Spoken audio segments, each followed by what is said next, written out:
Hi, and welcome back to the Spanglish Show with your host, Nelson Martinez. So glad that you're with us and giving us a thumbs up, hopefully, and sharing the programs, the episodes. There are many and many fabulous people that I've talked with or interviewed, sharing their quality, and it shines right through. That's why they come to the Spanglish Show, and that's why I invite them, I should say.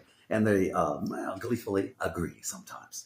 So here we go. Today is no different. I have one special person that has been around in the backfield. Nobody even really knows this person.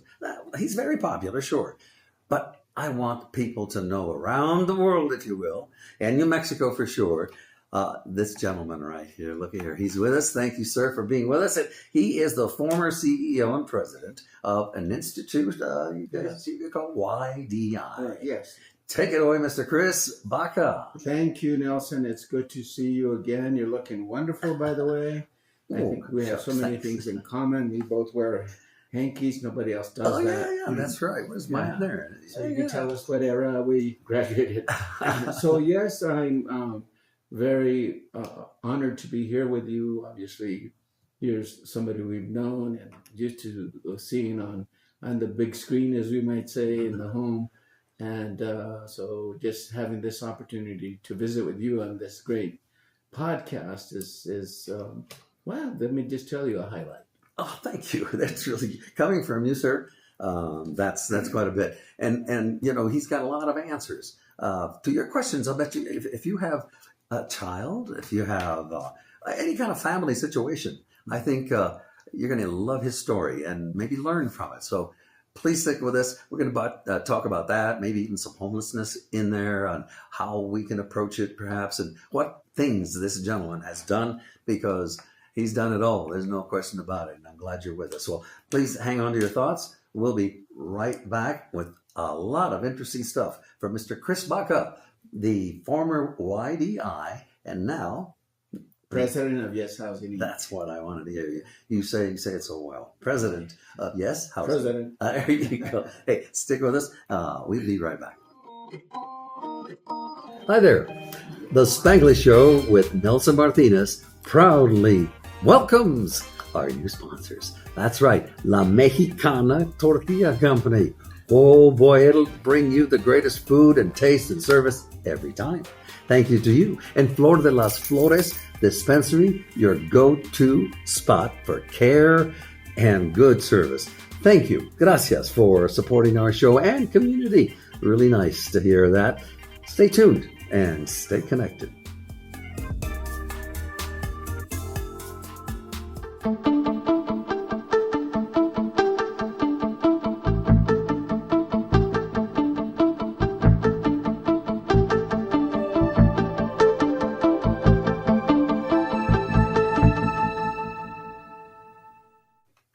And welcome back. Thank you for sticking around. We've got a good guest to stay. Well, they're all good and all that sort of thing, but this one is unusual, my guest. It's a gentleman you see right there. He is former president and CEO. What else? Well, just a good old guy to begin with and a hard worker. Welcome, Chris Baca. Nice to see you here. Thank you for having me. It's a wonderful day to be here with you. It's a beautiful day, and looking forward to talking to you. Well, thank you for making the time. And first of all, you know, it's just not every day you meet somebody that is well-rounded as you. And I don't mean weight. Gordito? Gordito, no estoy diciendo que está gordito, pero yo sí. Anyway, I was thinking that you know so much to get things done to help humanity. Tell us about that. Yeah, thank you. I think it's I've been called to do work for the community, individuals, families. I started out my career as a tutor counselor, a recruiter for the Upward Bound programs at the University of Albuquerque way back in the day. Right on. And went on to graduate school after I graduated from there. Had an opportunity to start a program in the South Valley, where I'm from. That was then called Southwest Valley Youth Development Project, to address some of the issues of kids that were experiencing difficulty in life, in school, etc. And that little start in life really set me on a track that I never really could have imagined. that little group from 8 people in the beginning zoomed to be 800 staff members when I retired in 2014. And then in those intervening years, in 1990, I founded another nonprofit based on the experiences we were having at YDI, that part of the problems we were seeing our young people facing was because of their environment, where they lived. So this is the main idea of IDI at that time, is to pluck those folks out of poverty and all that. Exactly, and put them into positive endeavors, whether it be back to school or tutoring them so they could do better in school, providing in social work and therapists to deal with some of the traumatic issues in their life that have caused them further pain, along with economic instability in their lives. So we developed everything from early childhood education, working with children as young as 6 months of age, all the way to age 24.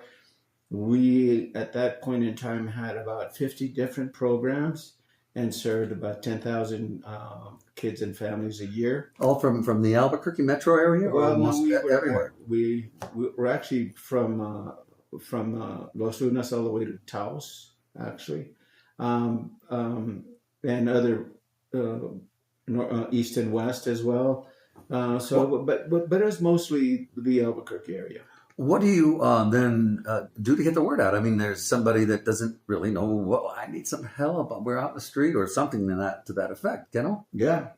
The easiest thing to do is just plug in. If you're looking for supportive services for a young person, is just put ydinm.org. He'll take you to a great site. Their offices are here on Candelaria and Carlisle. So it's just up the street from here, but it services the whole metro area. And actually now, since I've retired, they also go all the way to Las Cruces and all the way to Taos. So let me ask you once to repeat it, because it's Sure. important. Some people just don't. YDI.gov. .nm. Oh, okay. No, Wait a minute. Let's start it again. Let's start again. Get your pencil out. Okay, here we go. ydinm.org. YDINM.org.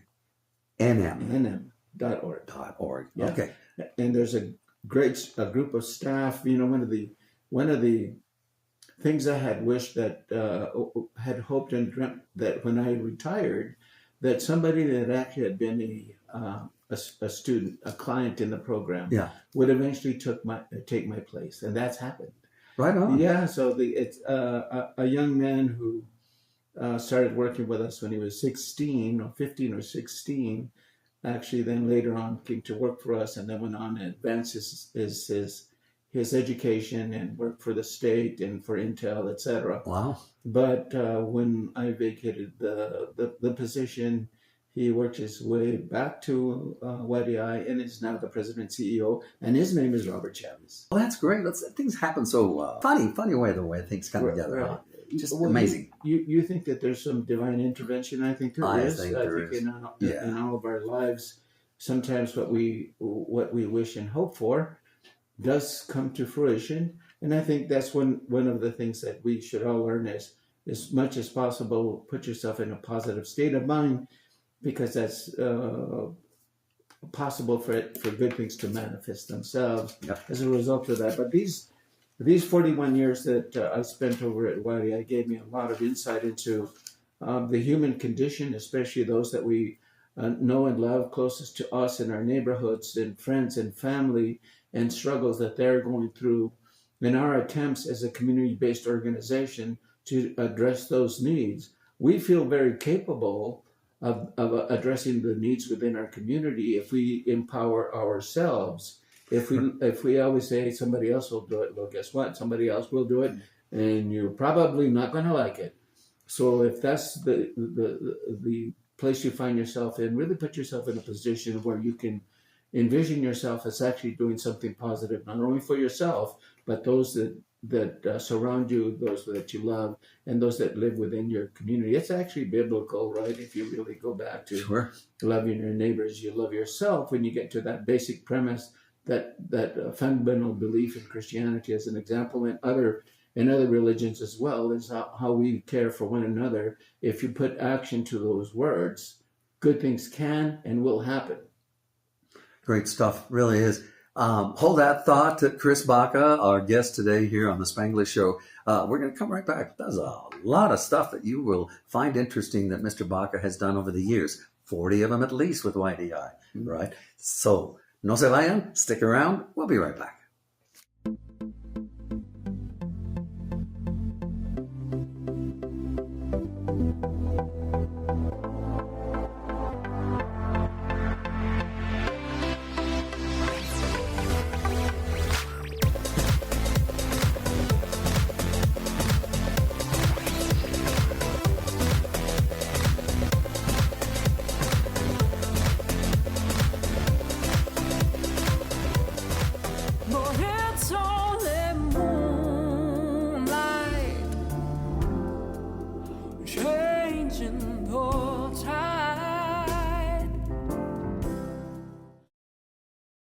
And we're back. Thank you for following us again on the Spanglish Show with Nelson Martinez. It's always good to have you, and tell your friends about us.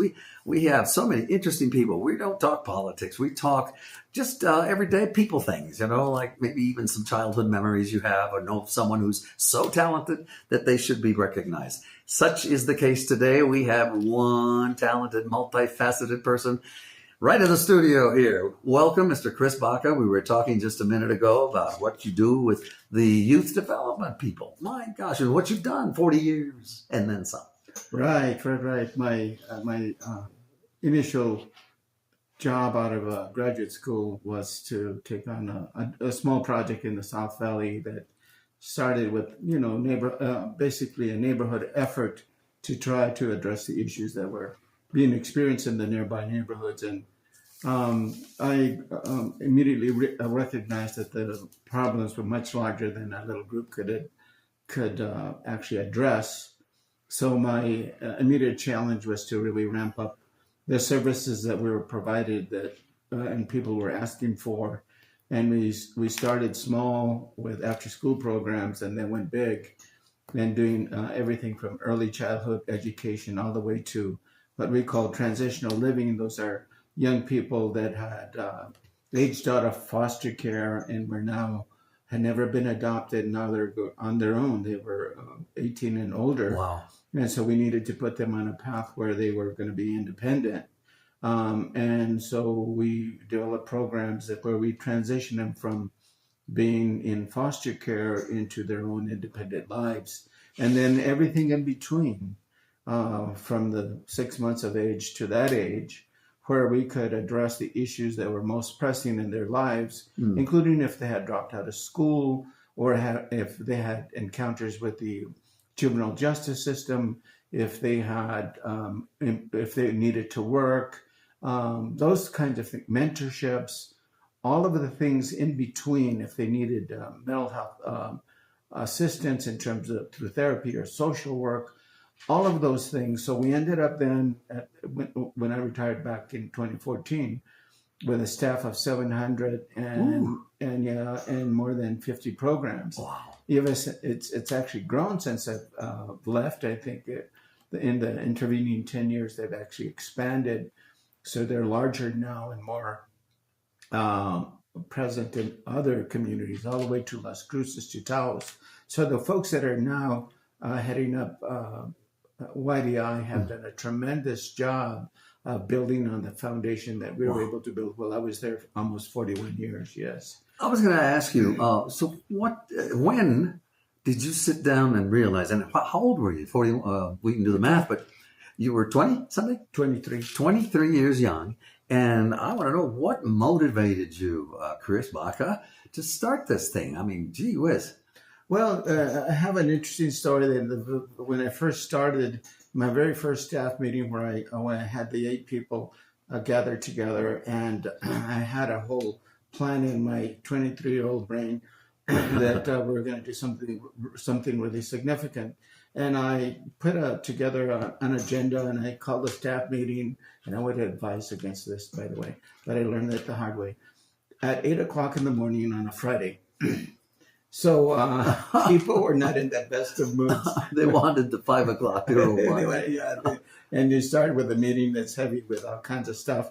And when I have handed out this agenda out to everybody, the biggest guy in the room actually looked at it for a little while and crumpled it up and threw it at me. No way. Yeah, he threw it at me. And he said, I'm not going to listen to this BS. You know, what do you know?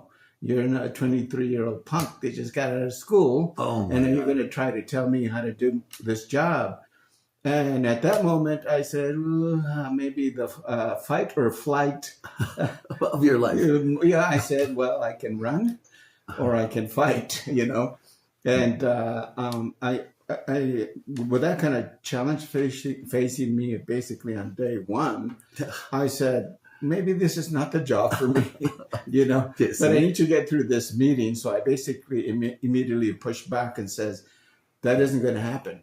I said, if you think you can do that, the first thing we're going to do, we're going to go through this agenda and we're going to finish.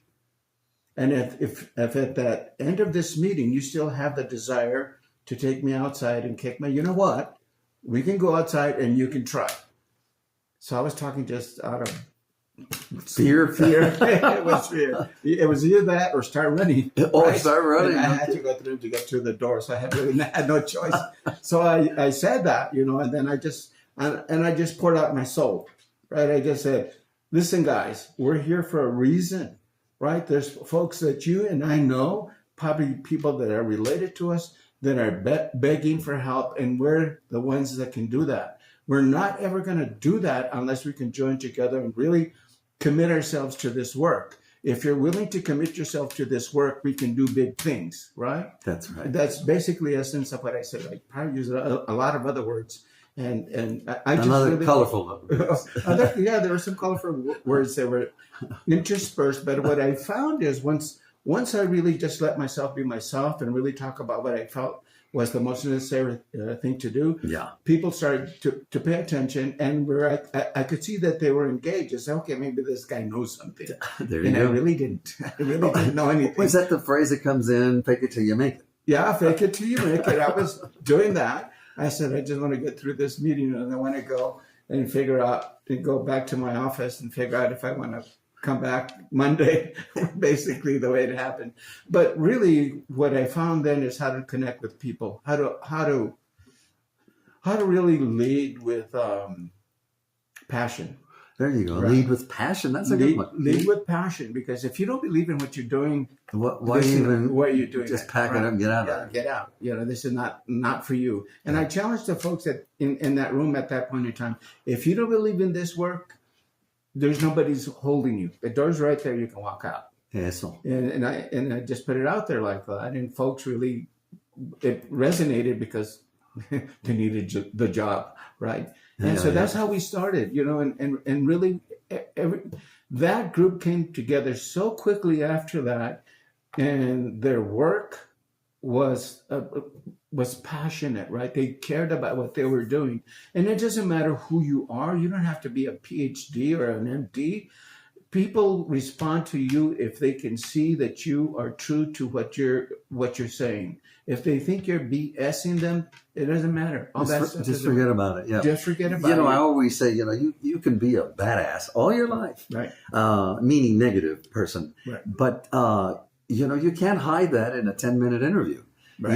You're going to try your best and all of that sort of thing. And aquí estoy muy santito. Pero si eres you know what, all your life, you're not going to fake that, you know. No. So when on the other side of that quadrant, if you will, here's a person like Chris Baca, who has been so dedicated, and I'm not blowing smoke. I love that phrase. I'm not kidding. I wouldn't be here telling you and inviting you.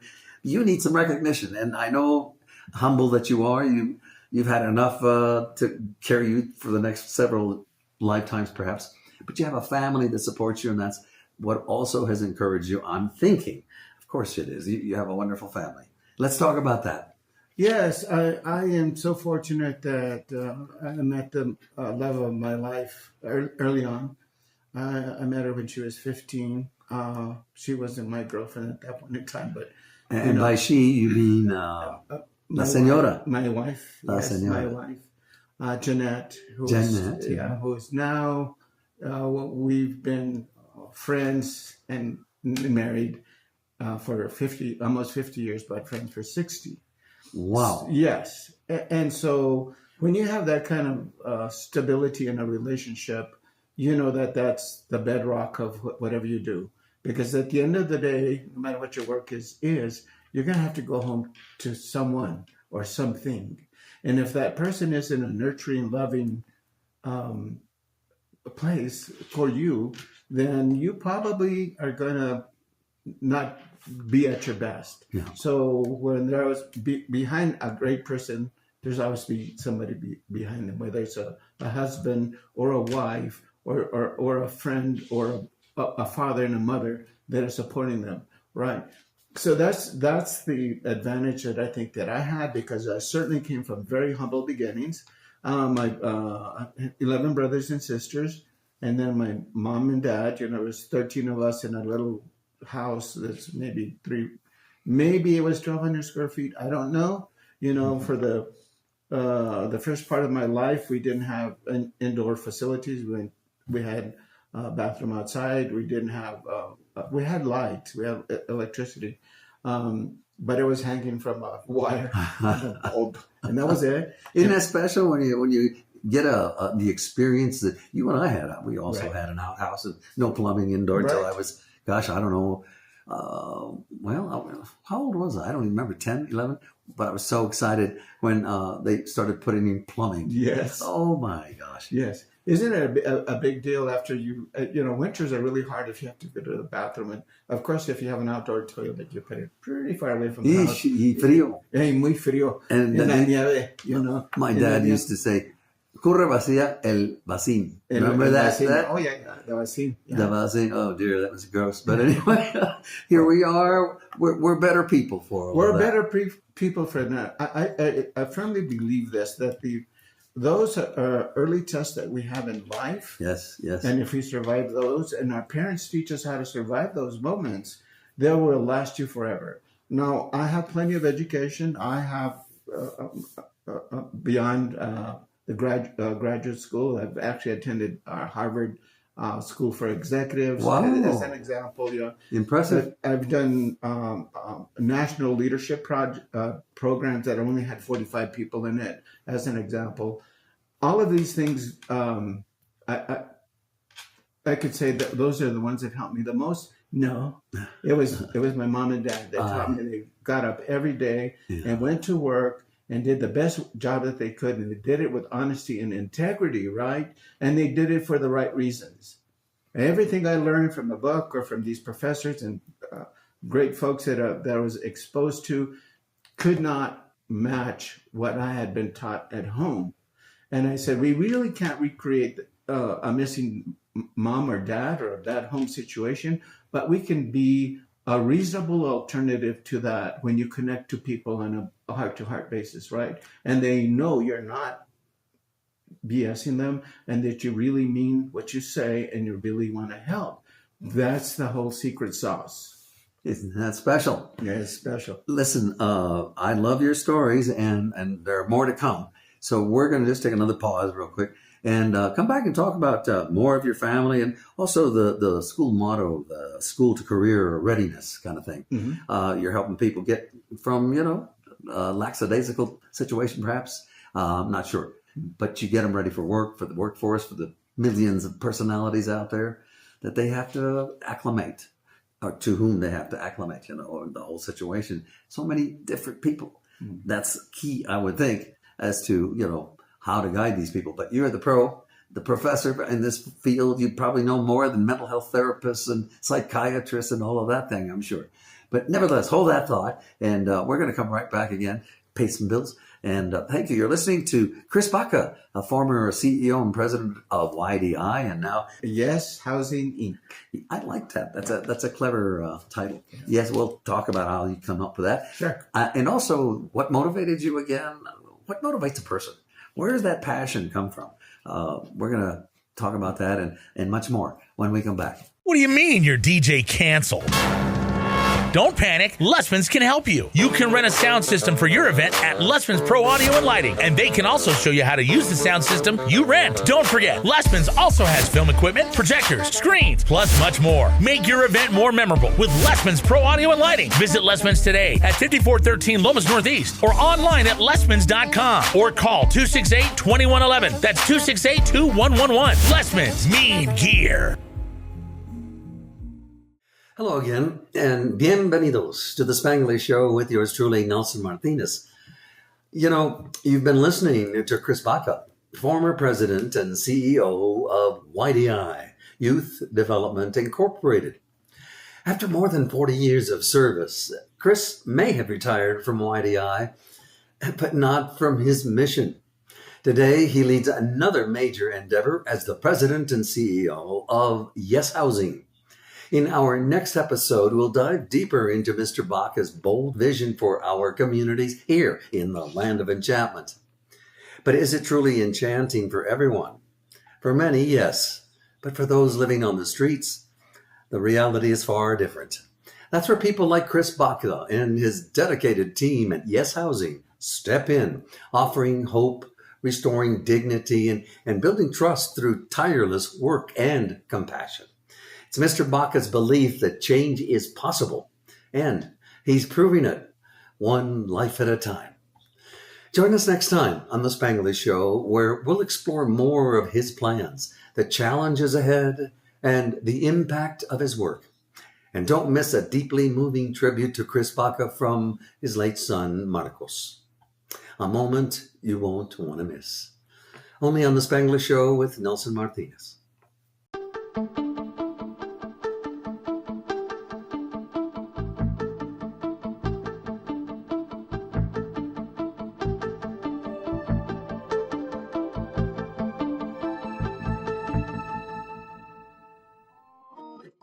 Hi there. The Spanglish Show with Nelson Martinez proudly welcomes our new sponsors. That's right, La Mexicana Tortilla Company. Oh boy, it'll bring you the greatest food and taste and service every time. Thank you to you. And Flor de las Flores Dispensary, your go-to spot for care and good service. Thank you. Gracias for supporting our show and community. Really nice to hear that. Stay tuned and stay connected.